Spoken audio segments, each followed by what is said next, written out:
Seriously? Good morning, Dan and Amy, and we've been talking, obviously, about Hurricane Harvey all week, and our perspective from Chicago and what we see on TV and what's being reported is one thing, but we thought we'd get a perspective on the ground in Houston from a respected, trusted voice in Houston. He is our colleague, Sam Malone. I mean, I'm sure he doesn't get this all the time. Oh, right? I'm sure he's never heard this reference worst thing that before. ever happened to him was the 1980s. Sam Malone, who's the morning host for AM 1070, The Answer in Houston. Sam joins us now. Sam, thanks so much for being with us. We appreciate it. Great to be on. How you doing? Good. What's going on, Amy? I guess where do we start? Maybe in real time with where you believe the relief effort to be now that the kind of the dry out it seems to be starting to happen as the storm moves on. Well, you know what? It's interesting. The hurricane hit us Friday, and Saturday night is when the heavy rains really hit and caused the flooding. Sunday, you saw the rescues Sunday and Monday. Well, there's still flooding because the reservoirs and the levees that had held the water back gave yesterday.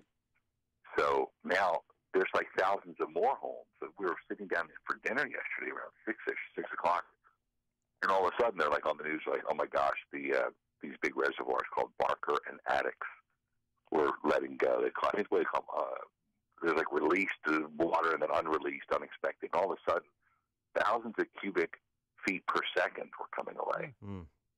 So it's still going on now. There's still rescues going on right now. And it's amazing that last Thursday, we were like, oh, yeah, the hurricane's coming. Boom. Dude, we're still digging out this. And is that the reason that the governor has called for National Guardsmen from other states?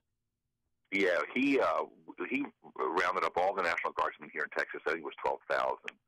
And then it just became obvious we need more help because the storm, which started southwest of us in Corpus, which is about 200-ish miles away, then hit us. And now it's hammering the Beaumont area, which is east, about an hour and a half east, where the Beaumont water station just gave up due to flooding. So they're having a water issue there.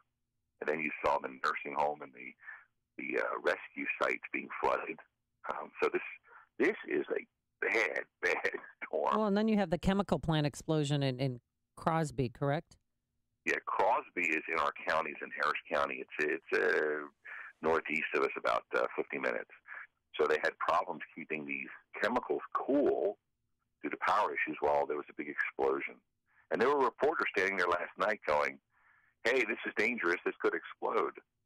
And it did. So there's all these ancillary problems as a result of this hurricane. Now, Sam, where are you specifically, and how have you been impacted other than traveling in the area? Well, I live pretty much smack dab in the middle of Houston. If you look at Houston, put a thumbtack in the middle, that's where I live. And it was pretty severe. The radio station is southwest, and our TV studios are I'm on the western side of the city. And we're in a high-rise building, a new development that's built up very high. We've had flooding since the big hurricane was in 1900, right? So homes built after Tropical Storm Allison were built up. That was in 2001. So a lot of properties, like my home, was built after 2001. It's built up pretty high. Office buildings, stores, built up pretty high. So newer things are able to ride out this flood. Post-World War II homes built in the 50s, 60s, 70s, 80s, and such, it was very difficult for them because they're literally flat to the street. So where we are, in fact, our radio station, which is AM 1070, The Answer, once we had an engineer stay at a Hilton next to our radio station, and the water came up so high that he escaped the building, said it was chest deep, and was able to swim, like doggy paddle, to the Hilton. Wow. Late, about 2 a.m., 3 a.m. Saturday morning in the Sunday, and he said he just couldn't get back. He got to the Hilton. Let me tell you, so I swam to the Hilton. I'm like, what? Oh, what? And what? That's strange. A guy walks into a bar, hey, I swam to the Hilton. Well, we assume right. he's okay, and is the station back up and running, or what's going on there? Yeah, so it was on autopilot, and then yesterday was the first day our operations manager, news director, and team got into the building, and I got into my facility, and we were able to do our first show yesterday. So, yes, it was the first time we were back on the air since the storm.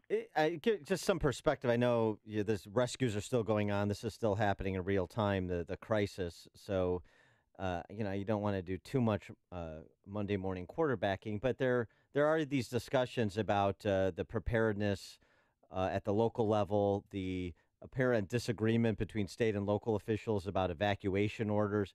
How much of that is being discussed in Houston? How much has the mayor come under criticism, if at all, at this point, for deciding not to issue an evacuation order? Well, issuing an evacuation order like Chicago, trying to tell people in Chicago to hit the road is tough.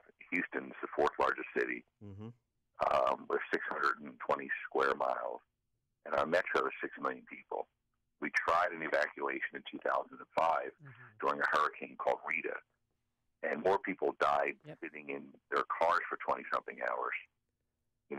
It was hot. In the hurricane. Yeah, it was very hot that day, and you just had what was the hurricane in Louisiana?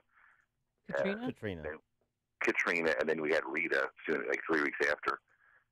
So evacuating stuff, the mayor hasn't come up with a good plan. I'm not a fan of the mayor. If you have deep water issues and floods, which we had 2 last year, why don't you have a flotilla of these great men with their boats that we have now? Yeah.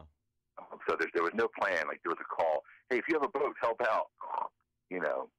People did, good though. old boys. Yeah. Well, yeah, but it was Dunkirk. It wasn't organized, is what you're saying. Yeah. Right. And instead of having a call list of all these great men, these good old boys and bubbas with their John boats and bass boats and flat bottom bay boats, maybe things could have been expedited. We're still waiting for the water to go down before we go deep into the facts and figures. Well, it's just amazing. 11 trillion gallons of rain fell, and we're learning this morning 37 dead, and that body count may rise. Yeah, I mean, it's sad. Well, we lost a police officer. Right. I think it was on Sunday. He lost a pastor and his wife a day or two ago, a family of 6. Mm-hmm. The water, let me tell you something, that water runs, it was going through our street with white caps. We were sitting in our home, and my wife and I are looking out, and I videotaped some of it.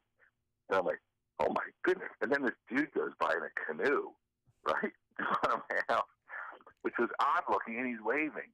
And I'm like, there's that much water to propel his canoe?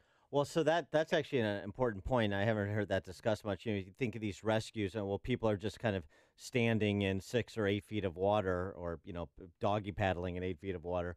But the problem is there's a real current, and so people are swept out or swept into dangerous areas where they can be trapped as the water rises. That's exactly right. Water moves. In our case, it was moving from west to east. And not only do you have current, you have unknown objects. You have all kinds of critters out there. My producer lost his home and 2 cars. And to his surprise, there was a 2-foot water snake in his bedroom when he was trying to go through the house. Welcome home. So, yeah, hi, honey. You're right. Now, do most people have flood insurance? Okay, if you have a mortgage, you have flood insurance. Okay. If you don't have a mortgage, you may have waived it for the cost. In other words, if you get a mortgage today and Amy, you're going to buy a house, they go, okay, you must have flood insurance. Okay. But if you've been in the house for 30, 40 years and you own it, there's no rules. You don't have to. So there's people who didn't have flood insurance as well. Yeah, that's another discussion about the federal flood insurance program and whether it presents perverse incentives to continue to rebuild in floodplains. Yeah, it's a mess. I mean, look, we get it. You guys have really tough winters. I've been to Chicago a lot. California has earthquakes and forest fires. Pacific Northwest has volcanoes. New York City has blizzards. I was in Buffalo for 3 years. Every area has its negatives. We just happen to have hurricanes and flooding. And you know what? We'll figure it out. We'll deal with it, and we'll be back up and running soon. Hey, Sam, I wanted to ask you about 41-year-old Colette Salser. She was the nurse technician who died. She was found face down in the water, and her 3-year-old girl was clinging to her back. Do you know any more information about that, the woman and her daughter? No, just that. I mean, that story just sends chills, The baby's just hanging on. There was an Eagle Scout. I'm an Eagle Scout. There was a 25-year-old Eagle Scout yesterday who walked into a home, his sister's home, to feed the cats if he could find them. and got electrocuted and died. Oh, jeez. Didn't hear Right? that You know, one. there's these stories where people they're trying to escape or do good. Yeah. The police officer, Joe Perez, who died. Yeah. So there's a lot of sad stories, but then again, there's a lot of great stories. J.J. Locke from my Houston Texans has raised over $9 million. We're seeing a lot of luck there. George Strait, who's obviously from San Antonio, looks like he's going to put together a kind of a charity concert. So out of all this darkness is coming some good rays of light. Yeah, and a lot of the heroism and the good Samaritanism of the Cajun Navy and so many other people, first responders, like you were saying. He is Sam Malone, the morning host of AM 1070's The Answer in Houston. Sam, thanks so much for joining us. Appreciate it. You got it, Dan. Thanks, Amy. Take care down there. We're glad you're safe. And Sam joined us on our turnkey.pro answer line. It's what